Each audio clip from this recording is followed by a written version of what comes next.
when I was replenishing the money I blew in those accounts, I had to work a secondary job to get it. And it took a lot to be able to get that money back in there just to do it again.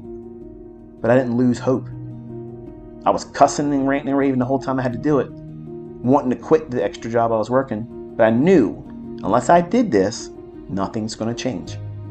Nothing is going to change unless you put your feet to the ground and say, I'm digging my heels in. I know it's going to be hard. I know I'm going to have pushback. I know it's going to be requiring me to put time into it. When all my friends are out there running around and clubbing and doing this and chasing tail and doing this and doing that and drinking and having fun on the weekends, no, I'm going to be in these charts studying. I'm going to be living my life differently.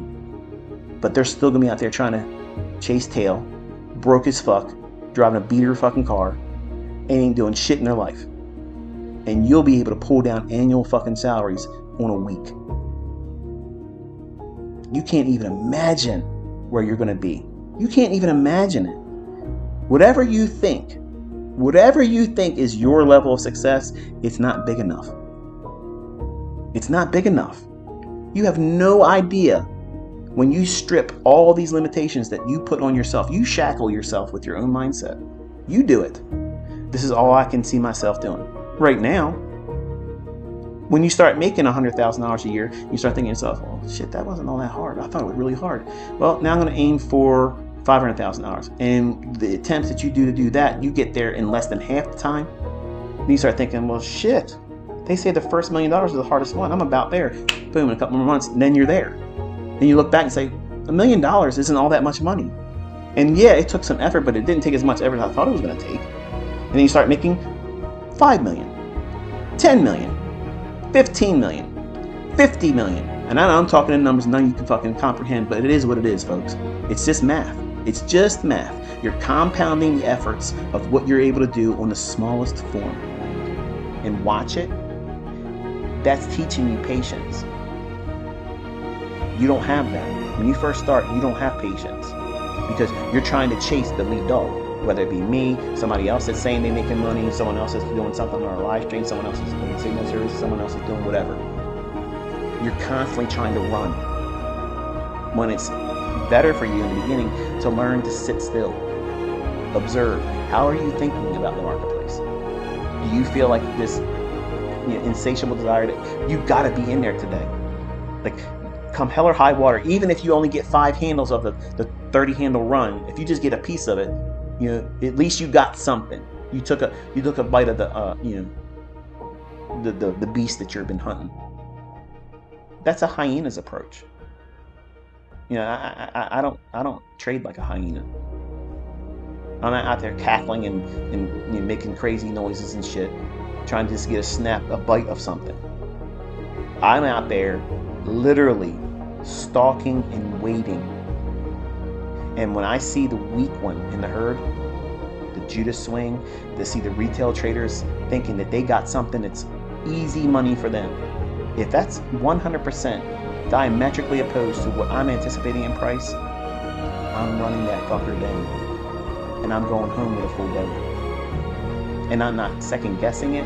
I'm not worrying about what other people are doing, what they think's making the market go up or down, what the volume profile said, what volume node they're looking at, what point of control, what VWAP, what fucking supply and demand zone, what Elliott wave count is. I don't give a fuck about none of that stuff. I know exactly what I'm looking for. I'm not worried about anything else. I'm dialed in. I know exactly what I'm hunting. I got my eyes set on it and I'm going to run it down. And I'm taking it home. That's not arrogance. That's not narcissism. That's absolutely defined as confidence because I've been here enough times to know that what I'm doing works.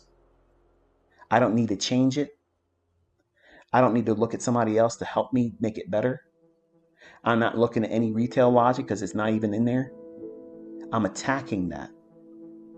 I am an apex predator that is attacking the weakest form of trader in this industry at a time when they're making their actions known.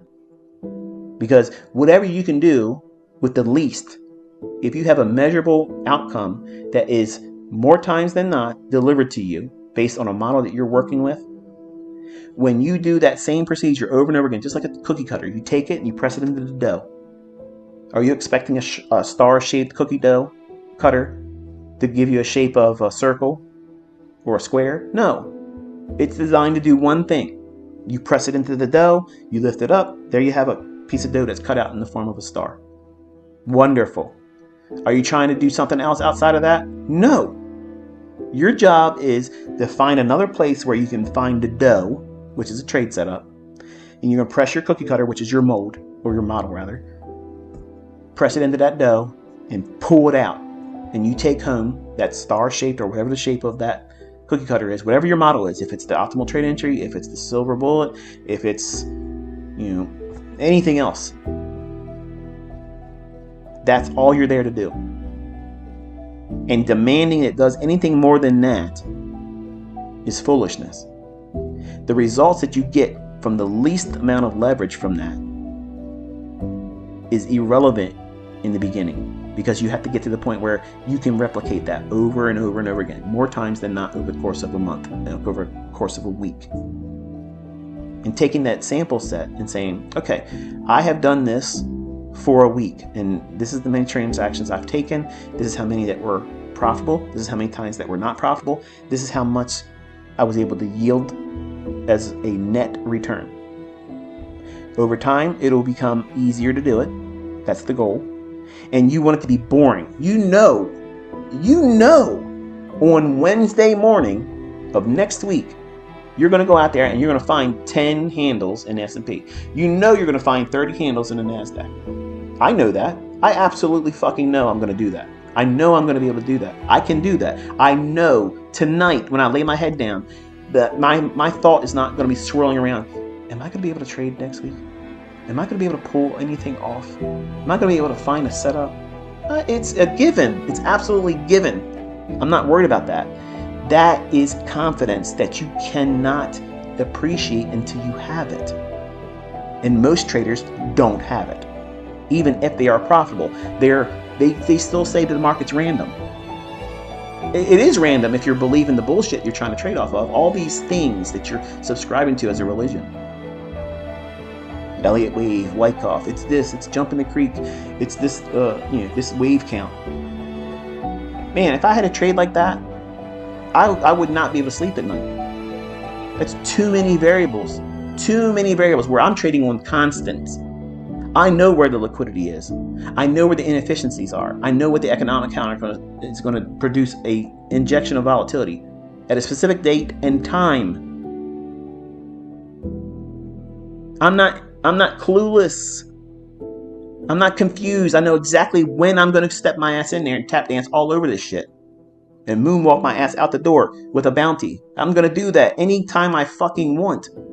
And when you learn how to do it, you'll do the same thing. It's confidence that you cannot appreciate until you have it. In the hands of weaker men and ladies, you'll be a prick like I was on America Online when I finally got it.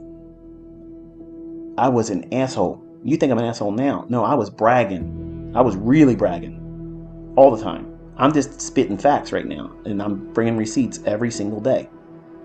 But you don't want to accept it because you can't do it yet. And you think it should have happened to you because you watched a few videos or you scribbled some bullshit on a notepad or a napkin at work, and you think that you've been journaling. That's not a real attempt at doing it. You're half-assing it. And if you're half-assing it, don't be surprised when you get half-assed results. When you make it your business, that this is your career, you are learning how to operate and run a business. What is it? You Incorporated. These people will try to tear you down all the time. And the more success you have, the more success that you share, there are more of them going to come at you. Are you going to live your life worrying about what they're going to say about you? Fuck these people. They are losers. The fact that they're spending their time talking about you, they're fucking showing you they're losers. Nobody that has success spends any time talking about somebody else. Nobody does. Nobody has time talking about that shit. You keep your business minded by you. You mind your own business. Nobody else is going to mind it. You do it. And you stay out of everybody else's business. You keep your head in the charts. You keep building, understanding yourself, where you make mistakes, where do you fear, what do you get anxious about, what do you get too um, overzealous about prematurely or overconfident, because there's a real thing like that. Identify those things. They're going to help you prune that tree, that money tree that you're growing into a money tree. I'm a money making dynamo. I can walk out these fucking doors. I could lose everything. I could literally lose every fucking thing. And I could start with zero money in my fucking pocket. And in 12 months, be a multimillionaire again. Do you feel that confident about yourself? Because everything I talked about in this presentation today, it all leans on having one skill set. And that's hard. It's real hard if you don't know what you're doing and you're brand new, you have no experience, you've never been here before. Every little tiny fluctuation, one tick against your entry, feels like the beginning of a run on your stop. And that's not what it's like when you're thinking like I'm teaching you. I trust my model. If it goes to my stop, I place my stop incorrectly, and I'm okay with that. I know the likelihood of my next trade is going to be just as well as the one I just entered. It's not diminishing. The efficacy of my models are not diminishing. They're constant. Your appreciation for those models and approaches are on the upslope. You're at the beginning of your journey, and I envy all of you. I envy all of you. I miss those moments of astonishment where I would see something and I'm like, okay, this is what it should do, and let's see what happens. And it delivers perfectly to the tick. And then you're looking around the room like, am I supposed to know this? Like you're expecting the black suits to show up in front of your house. A helicopter's landing in your backyard, like you're coming with us, you know? Those moments of astonishment are amazing. Those epiphanies, those moments where the veil is lifted and you see the market as it really is in binary form. You know, when Neo finally understands who he is and where he's at, he doesn't see the people in front of him throwing punches. It's just zeros and ones. And all he has to do is, this is what his response is going to be. And he knows what they're going to do before they do it. That's a macro. The idea is, in closing, you need to guard your mind. You need to do the very least in the beginning. Because if you can't get experience or growth or progress measured in any capacity with the least amount of exposure to risk, it matters not how much more risk you can accumulate. What's the difference is if you have 15 contracts on or if you have one micro lot on. If you're wrong about what you're trying to do in the marketplace, the market's going to show you. Do you need the maximum pain, the maximum expense, the maximum discomfort for you to appreciate that you're not following the model correctly? Because some of you, you're full of shit when you say, I got to learn how to trade with real money. That's the only way I can learn how to trade. No. What you're doing is you're saying that I'm a fucking idiot. Please beat me over the head with a stupid stick because I don't know enough to know that I can do this without any harm to myself, without any financial risk, without any kind of hardships that's going to cause me to second guess my own ability because of the fear of being wrong associated with money. That's the reality. Books aren't going to teach you that way. Mentors aren't going to teach you that way. It's sugar-free, as it should be. You want it to taste sweet like honey. And sugar is a disease causer. The more you can cut sugar out of your diet, the best you're going to have in terms of health. The same way with trading. You want meat and potatoes, baby. Meat and fucking potatoes. That's it.